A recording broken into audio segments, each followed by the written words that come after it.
Have you ever noticed this about yourself? When someone asks how you're really doing, you smile. You say, "I'm fine." And then you change the subject. Not because you don't have pain, but because explaining it feels impossible. Because the moment you imagine opening your mouth, your chest tightens, your throat closes, and silence suddenly feels safer than honesty. If that feels familiar, this video is for you. Some wounds are carried in silence because words once made them bleed more. The psychology behind silence. Choosing silence isn't weakness. It's not emotional coldness. And it's definitely not a lack of depth. In psychology, this pattern is often connected to emotional suppression, a learned survival strategy. Your nervous system decides speaking equals danger. For many people, this links to avoidant attachment or fearful-avoidant attachment. Early on, you learned something painful, that expressing emotions didn't bring comfort. It brought dismissal, criticism, or consequences. So your brain adapted. It learned to keep feelings inside, to minimize, to self-contain. Another concept here is the freeze response. When fight or flight isn't safe, the body shuts down expression altogether. Silence becomes protection, not because you don't feel deeply, but because you feel too deeply. The hidden pain, childhood roots, and inner conflict. Here's the part most people never see. Your silence isn't empty. It's crowded. Crowded with thoughts you rehearse alone. Emotions you regulate by yourself. Pain you've learned to carry quietly. Many people who choose silence grew up being the strong one, the easy child, the one who didn't cause trouble. Maybe no one ever asked what you needed. Or worse, you asked and it didn't matter. So you internalized a belief. My feelings are a burden. My pain is too much. It's safer if I handle this alone. Inside you, there's conflict. One part of you longs to be seen, to be understood without explaining everything, to finally exhale. Another part warns you, don't risk it. Don't expose yourself. You'll regret it. So you choose silence, again and again. Silence is often the language of someone who learned that speaking did not lead to safety. How this shows up in real life, signs and examples. Let's talk about how this pattern appears day to day. You might recognize yourself in several of these. 1. You downplay your pain. You say, "It's nothing," even when it's everything. You minimize so others won't worry or leave. 2. You're the listener, not the sharer. People open up to you easily, but when it's your turn, you freeze or deflect. 3. You process emotions privately. Late nights, overthinking, internal conversations no one hears. 4.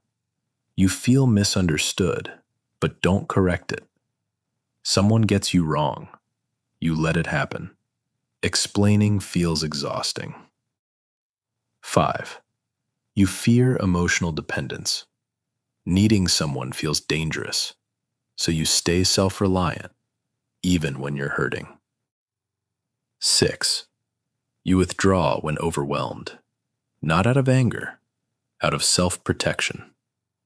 If this is you, there's nothing broken about you.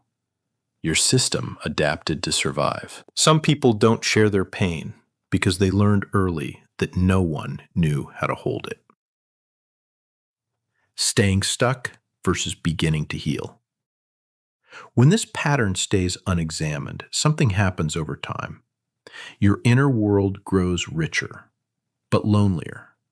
You start feeling emotionally unseen, even in relationships.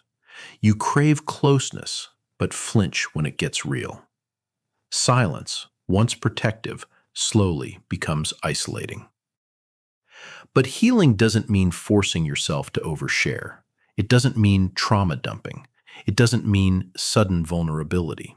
Healing starts with safety. When this pattern stays unexamined, something happens over time. Your inner world grows richer, but lonelier. You start feeling emotionally unseen, even in relationships. You crave closeness, but flinch when it gets real. Silence, once protective, slowly becomes isolating. But healing doesn't mean forcing yourself to overshare. It doesn't mean trauma dumping. It doesn't mean sudden vulnerability. Healing starts with safety, with noticing why silence exists, and honoring the part of you that needed it. When healing begins, something shifts. You learn to share selectively, with people who've earned access. You learn that expression can be paced, boundaried, controlled. You realize that vulnerability doesn't mean collapse. It means connection, on your terms. Healing begins when silence is no longer the only place you feel safe. Gentle, hopeful ending. What changes? Here's the hopeful truth. You don't need to become louder to heal. You don't need to change your nature. Your depth is a strength. Your introspection is intelligence. Your sensitivity is not a flaw. What changes is this. You stop abandoning yourself to keep the peace. You start letting your inner world be known, slowly, carefully, intentionally. You realize that the right people don't rush you. They don't demand explanations. They listen. And when you finally speak, it doesn't shatter you. It grounds you. Silence no longer controls you. It becomes a choice, not a cage. You were never too quiet. You were protecting something precious. If this video felt like it was describing you, you're not alone. Your story matters, even if you've never said it out loud. If you feel safe, share a small part of your experience in the comments, or simply write, "I understand this." If this video gave you clarity, please like it. It helps this message reach others who are silently struggling. And if you want more psychology that speaks gently to the parts of you no one else sees, subscribe to the channel. You don't have to carry everything alone anymore.